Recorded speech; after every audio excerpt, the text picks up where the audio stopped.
warahmatullahi wabarakatuh. Nama saya Lina Rahmawati, NPM 18111000261 dari kelas C jurusan PGMI semester 6 UIN Raden Intan Lampung. Di sini saya akan menjawab soal-soal UTS pembelajaran matematika SD atau MI. Menjawab soal yang nomor 1, yaitu jawabannya jadikan siswa itu menjadi lebih teliti. Contohnya, misalkan siswa itu beli permen. Nah, apabila beli permennya itu kan misal 1000. Nah, 1000 itu kan harusnya dapat 2 gitu. Nah, misalkan dia beli 1000 tapi cuma dikasih 1, kalau dia nggak teliti dia pasti diem aja gitu kan. Karena dia tuh nggak teliti dan dia juga nggak tahu gitu. Selanjutnya, juga melatih siswa menjadi berpikir matematis. Contohnya yaitu kalau misalkan siswa itu beli jajan, dia tanya sama penjualnya, harga jajannya itu berapa? Nah, misalkan penjualnya jawab, harganya itu 1.000 gitu. Nah, kalau misalkan siswa itu bisa berpikir matematis, otomatis dia pasti berpikir kalau misalkan aku bawa duit nih 5.000, berarti aku bakalan dapat jajannya 5 gitu. Kalau misalkan siswa itu kurang matematis, dia pasti tanya lagi sama penjualnya, Bu, kalau misalkan saya bawa duit 5.000, berarti jajannya dapat berapa gitu. Jawab soal yang nomor 2, yaitu dengan cara memberikan siswa pemahaman atau soal-soal yang dapat meningkatkan siswa dalam berpikir kritis. Contohnya, misalkan kita akan memberikan materi tentang jarak, waktu, dan kecepatan. Nah, kita bertanya dengan siswa, si A tadi berangkat ke sekolah jam berapa gitu. Nah, misalkan berangkat sekolah dari rumah jam 7, Bu, gitu. Terus ditanya lagi, jarak dari rumah sampai dengan ke sekolah berapa? Nah, nanti siswa akan menemukan jawaban dengan hal tersebut. Menurut saya itu merupakan suatu tindakan yang nyata yang terjadi pada siswa dan bisa membuat siswa lebih berpikir kritis dan menyampaikan ide kreatif mereka serta mengkomunikasikan secara matematis. Menjawab soal yang nomor 3, kita sebagai guru harus bisa menempatkan realitas dan pengalaman siswa sebagai titik awal pembelajaran. Nah, contohnya yaitu kita itu harus bisa mengulang masa lalu siswa atau yang sudah terjadi pada siswa. Contohnya gini, kemarin liburan semester kalian liburan kemana? Nah, misalkan ada siswa yang jawab, kemarin saya ke kebun binatang, Bu. Gurunya bertanya lagi, wah di kebun binatang itu ada hewan apa aja, Nak? Gitu. Nah, terus siswanya jawab, Bu, kemarin tuh saya lihat ada gajah, ada harimau, ada singa, ada kerbau gitu. Nah, gurunya nanya lagi, wah, terus siswanya langsung jawab, ada 10, Bu.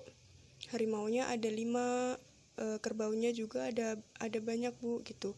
Nah, disitulah awal mula pembelajaran akan terlaksana.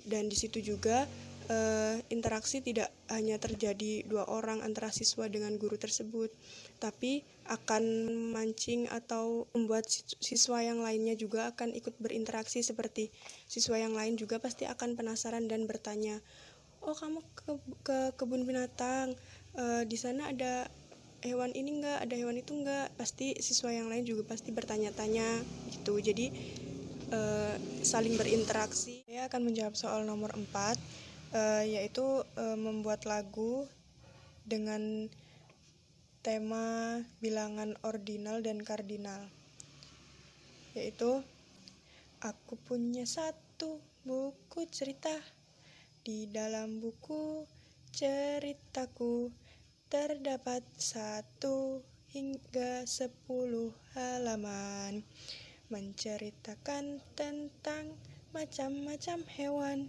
Yang pertama ada hewan gajah, yang kedua ada hewan kelinci, yang ketiga ada hewan kerbau, dan masih ada banyak lagi hewan yang lainnya. Mungkin dengan lagu tersebut bisa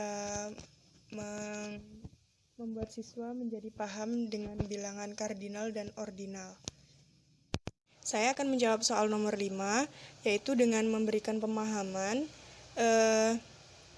yang masih mendasar tentang perkalian atau penjumlahan atau pembagian gitu. Karena menurut saya mereka anak-anak kelas rendah itu untuk mengenal pembagian, pengalian dan penjumlahan tersebut. Memberikan contoh soalnya dengan cara menjelaskan terlebih dahulu. Contohnya seperti misal si A punya 3 pensil, ditambah lagi 5 pensil baru yang diberikan oleh ayahnya. Nah, maka jumlah pensil si A ada berapa? Nah, pasti siswa akan mulai berpikir matematis. Mereka pasti akan menjawab. Apabila mereka belum terlalu paham, maka saya akan memberikan contoh soalnya yang langsung terinci, misalkan 3 ditambah 5 sama dengan berapa gitu. Lalu untuk yang pembagian, saya juga akan memberikan soalnya penjelasan. Misalnya si B mempunyai apel. Nah, di situ si B membagikan kepada temannya. Temannya itu ada 2. Nah, berarti masing-masing temannya itu mendapatkan berapa? Misalkan berarti 6 dibagi 2 sama dengan berapa gitu. Nah, untuk soal perkaliannya saya akan langsung memberikan contohnya, misalkan 4 dikali 2 sama dengan berapa. Ada lagi bilangan 0 dikali 4 sama dengan berapa. Nah, untuk itu kan pasti ada siswa yang nanya, Bu, kenapa 0 dikali dengan bilangan 4 ketemunya 0 gitu. Nah, di sini saya akan menjelaskan karena perkalian itu merupakan penjumlahan berulang. Nah, apabila yang dikalikan itu bilangan 0 atau yang sebagai pengali itu bilangan 0, maka jumlahnya 0. Karena misalnya gini, Ibu punya apel 4.